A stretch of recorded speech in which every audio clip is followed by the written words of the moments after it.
दोस्तों, कैसे हैं? सर्दी के मौसम में हमारे कपड़े, खान-पान और जीवन शैली में बहुत सारी चीज़ें बदल जाती हैं। गर्मा-गर्म चाय और कॉफ़ी के साथ आग के नज़दीक बैठना हमें बहुत अच्छा लगता है। इसके अलावा रूम हीटर और बाथरूम में गैस गीज़र का प्रयोग भी आम हो जाता है। लेकिन इस मौसम में एक छोटी-सी भूल हमारे लिए जानलेवा साबित हो सकती है। आइए कुछ खबरों पर नज़र डालते हैं। 21 जनवरी 2020 काठमांडू से लगभग 70 किलोमीटर दूर एक खूबसूरत टूरिस्ट लोकेशन है दामन, जहां केरल की 2 फैमिलीज के 8 सदस्य एवरेस्ट पैनोरामा रिसोर्ट के अंदर अपने कमरों में मृत अवस्था में पाए गए। ये घटना तब हुई जब अत्यधिक ठंड से बचने के लिए इन लोगों ने कमरे के खिड़की और वेंटिलेटर्स को पूरी तरह बंद करके गैस हीटर का प्रयोग किया। अगर पिछले कुछ दिनों की बात करें तो 15 जनवरी 2024 को टाइम्स ऑफ इंडिया की एक रिपोर्ट के अनुसार भारत की राजधानी नई दिल्ली में 2 अलग-अलग घटनाओं में एक ही दिन 6 लोगों की मौत हो गई। इन दोनों ही घटनाओं में कमरे के अंदर अंगीठी पाई गई। दोस्तों, इन सभी घटनाओं में एक चीज कॉमन है और वो है इन सभी की मौत की वजह, कार्बन मोनोऑक्साइड पॉइजनिंग। इस तरह की कई घटनाओं का जिक्र आपने जरूर सुना या पढ़ा होगा। ये अलग बात है कि आमतौर पर हम इस तरह की सूचनाओं को गंभीरता से नहीं लेते और यही वजह है कि आम लोगों में इसके प्रति जानकारी या जागरूकता का अभाव दिखता है। मेरा नाम वाइजुल हक है, आप देख रहे हैं केमिक्स, और आज के वीडियो में हम इस जहरीली गैस कार्बन मोनोऑक्साइड के बारे में जानने की कोशिश करेंगे। तो चलिए शुरू करते हैं। कार्बन मोनोऑक्साइड सामान्यतया लकड़ी, कोयला, एलपीजी के जलने से बाई प्रोडक्ट के रूप में उत्पन्न होता है। जब भी हम किसी ऐसी चीज को जलाते हैं जिसमें कार्बन होता है तो वहां मुख्य रूप से कार्बन डाइऑक्साइड गैस का निर्माण होता है। इसके साथ साथ कार्बन के इनकम्प्लीट कंबशन की वजह से कुछ मात्रा में कार्बन मोनोऑक्साइड का भी फॉर्मेशन होता है। कार्बन मोनोऑक्साइड एक रंगहीन, गंधहीन और स्वादहीन गैस होता है। इसका मतलब यह हुआ कि हम अपने आसपास इस गैस की उपस्थिति को डिटेक्ट नहीं कर सकते और यही वजह है कि इसे साइलेंट किलर के नाम से जाना जाता है। कार्बन मोनोऑक्साइड के सोर्सेस की बात करें तो ये गैस मुख्य रूप से लकड़ियों के जलने से, कोयला के जलने से, अंगीठी से, एलपीजी गैस वाले किचन से, गैस गीजर से, गैस हीटर से, केरोसिन स्टोव से, एयर कंडीशनर से, डीजल जनरेटर इत्यादि से निकलता रहता है। गांव के पारंपरिक रसोई घरों में भी खतरनाक मात्रा में कार्बन मोनोऑक्साइड की उपस्थिति होती है। गांव में अक्सर धान की पराली जलाई जाती है। पराली के जलने से भी 10% तक कार्बन मोनोऑक्साइड का एमिशन होता रहता है। आइए अब समझते हैं कि कार्बन मोनोऑक्साइड हमारे शरीर के अंदर जाकर कैसे असर करता है, यह हमारे शरीर के किस सिस्टम के साथ इंटरफेयर करता है जिससे हमारी मौत तक हो सकती है। हम जानते हैं कि हमारे शरीर को किसी भी काम करने के लिए, चाहे वो चलना फिरना हो, दौड़ना हो, बैठना हो या फिर सोना हो, ऊर्जा की जरूरत होती है।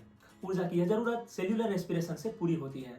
सेल्यूलर रेस्पिरेशन हमारे शरीर की कोशिकाओं के अंदर होता है। इसमें भोजन द्वारा प्राप्त कार्बोहाइड्रेट्स, प्रोटीन या फैट जैसे कॉम्प्लेक्स मॉलिक्यूल्स का ब्रेक डाउन होता है जिसके लिए ऑक्सीजन की जरूरत होती है।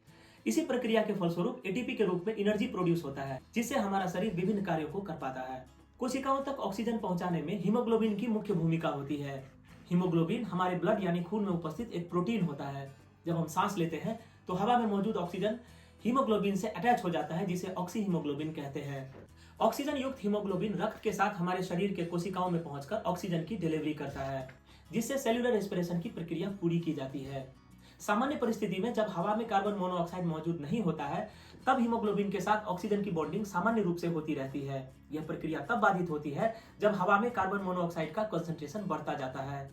असल में कार्बन मोनोऑक्साइड की एफिनिटी हीमोग्लोबिन के साथ ऑक्सीजन की अपेक्षा लगभग 200 गुना ज्यादा होती है।